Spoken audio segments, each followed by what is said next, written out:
Hello everyone, so this is the summary of the poem Ulysses by Lord Tennyson. This poem was published in 1842. This poem is written in blank verse and is a dramatic monologue. This poem is about the mythical hero Ulysses or Odysseus, who finds his life boring at his home in Ithaca and wants to travel again. So this is the text of the poem. It little profits that an idle king by this still hearth among these barren cracks, matched with an aged wife, I meet and dole unequal laws unto a savage race that hoard, sleep, and feed and know not me. So when the poem opens, the king Ulysses declares that he is not finding his life meaningful by staying by the fireside with his old wife on a rocky island of Ithaca. Barren Crags means rocky island. Hearth means a fireside. Okay. So he is not finding his life meaningful by staying, in his castle on a rocky island. Okay, and is not satisfied by imposing unjust laws on uncivilized people. And he says that these people who live in his kingdom are just busy in storing wealth. Hoard means storing wealth, and in sleeping and in eating. So they are just busy in, storing wealth and in sleeping and in eating. And these people have nothing to do with the king and they don't even know him. Okay, come to the next lines. I cannot rest from travel. I will drink life to the lees. All times I have enjoyed greatly, have suffered greatly, both with those that loved me and alone on shore and when through scudding drifts the rainy Hyades waxed the dim sea. So now the speaker says that he wants to travel more and he wishes to live life to the fullest. Life to the least means living life to the fullest. Okay, drinking the last drop of life. Okay, so he has enjoyed a lot while traveling, even when he was suffering. Okay, he was happy when he was alone and when he was in the company of people who loved him and supported him. So he was even happy when he was on land and when he would face a lot of storms at sea. So he enjoyed every phase of his life, even though he suffered greatly, even though he was in the company of loving people. Come to the next lines. I am become a name for always roaming with the hungry herd. Much have I seen and known.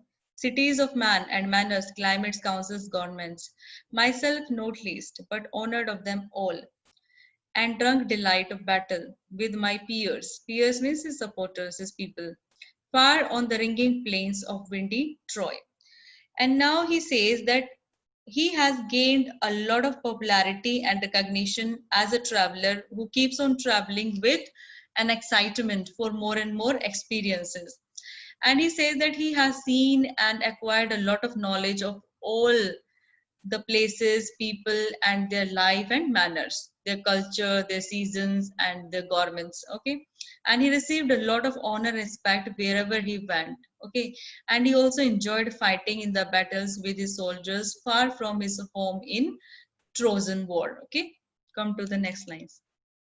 I am a part of all that I have met, yet all experience is an arc where through gleams that untraveled world whose margin fades forever and forever when I move. How dull it is to pause, to make an ant, to rust unburnished, not to shine in use. And now he says that he belongs to all the people and places he met during his travels. And now he says that the more he traveled, the more he felt an urge to explore more places. Okay. And he has always been excited to travel the unexplored places. Okay. And in the next line, he says that it is boring and unexciting to stay at one place. Okay, the way a sword rusts when it is not used, so he doesn't want to rust like a sword when sword is not used. Okay, come to the next lines. As though to breathe were life, life piled on life were all too little, and of one to me little remains, but every hour is saved from that eternal silence. Eternal silence is death.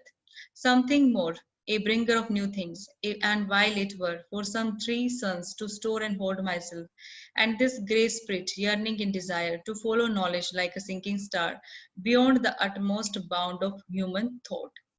So in these lines, he says that merely breathing doesn't mean life for him. Okay.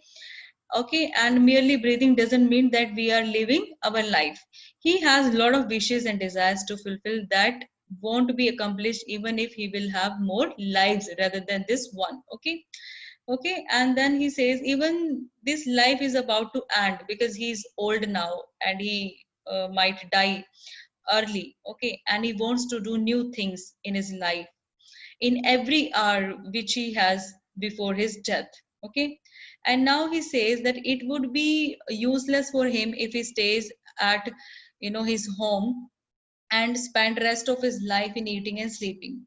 And he says that now he is an old man and he feels a strong desire to learn more and more by exploring more and more places, and he wants to achieve something which is beyond humans capacity to achieve, the way a shooting star goes beyond his limits and disappears. Okay, come to the next lines.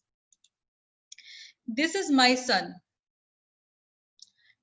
mine own Telemachus, to whom I leave the sceptre and this isle, well loved of me, discerning to fulfill this labor by slow prudence to make mild a rugged people. Rugged means uncivilized people. And through soft degrees, subdue them to the useful and the good. So in the next line, Ulysses introduces his son Telemachus to us, who is going to inherit his throne and the island after the death of Ulysses. And Ulysses says that he loves his son very much, who is capable enough to fulfill his duties and responsibilities as a ruler after the death of Ulysses. Okay, and he knows the art of patience by which he can transform wild and uncivilized people of Ithaca and involve them in good and useful activities. Okay, come to the next lines. Most blameless is he, centered in the sphere of common duties, descend not to fail in offices of tenderness and pay meet adoration to my household gods. When I am gone, he works his work, I mine. And Ulysses doesn't find any fault in his son. He says that he doesn't find any fault in his son Telemachus because he knows his duties very well. Okay, and in which he is not going to fail. So he is going to fulfill all of his duties and responsibilities carefully. Okay, and he pays respect to all the people and will continue to please gods after Ulysses will die. So he will continue to please gods by making sacrifices after the death of Ulysses. Okay, and then he says that Telemachus is suitable for his role as a ruler, but Ulysses wants to become an explorer. Okay, he works his work. He can work in Ulysses' absence, but Ulysses wants to explore more and more places. Come to the next lines. There lies the port, the vessel puffs her sail. There gloom the dark, broad seas. My mariners, souls that have toiled and wrote and thought with me, that ever with the frolic welcome took the thunder and the sunshine and opposed free hearts, free foreheads. You and I are old. Old age hath yet his honor and his toil. Death closes all. But something ere the end, some work of noble note may yet to be done, not unbecoming man that strove with gods. And now Ulysses is looking at the port where his ship is ready for its journey, and he can see the wide and dark sea. Okay, and now he is addressing his crew members who have traveled with him and have explored a lot of places with him in the past. His crew members faced all the troubles and the challenges, even the good times and bad times, with a lot of bravery and courage. And Ulysses reminds them that they are also old like him and they can still achieve something noble and heroic before they die. Okay. And he also says that they are the people who even fought with gods in battles in Trojan War.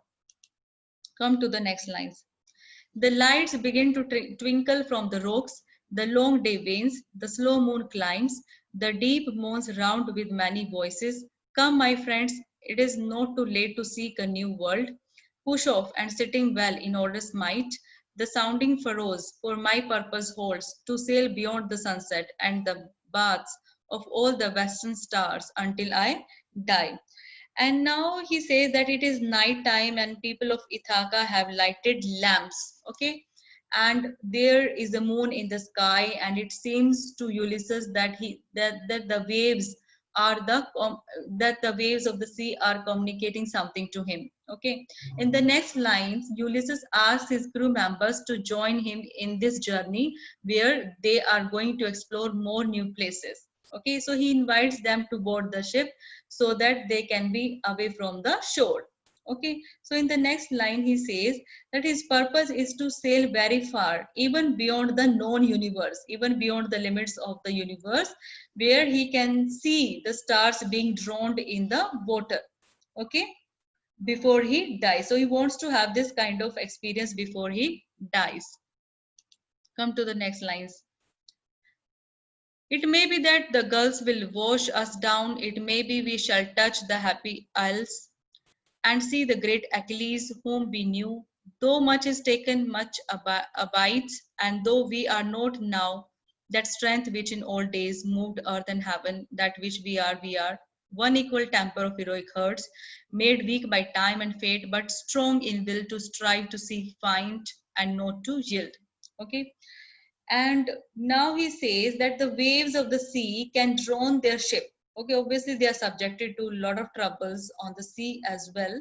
Okay, and even the waves of the sea has the power to drown their ship, and their souls will reach to the island of where happy souls are dwelling. Okay, so after their death they will reach to an island where happy souls are living. And then he starts thinking about Achilles. Okay, and he says that there they can find their old friends who are dead, like Achilles, although they're old now, but they haven't yet lost their excitement and their passion. Okay, and they don't have the strength and power of their young days in which they fought fearlessly in long battles and shook the earth and heaven with their energy and power. Okay, from outside they look old and weak, but from inside they are same man.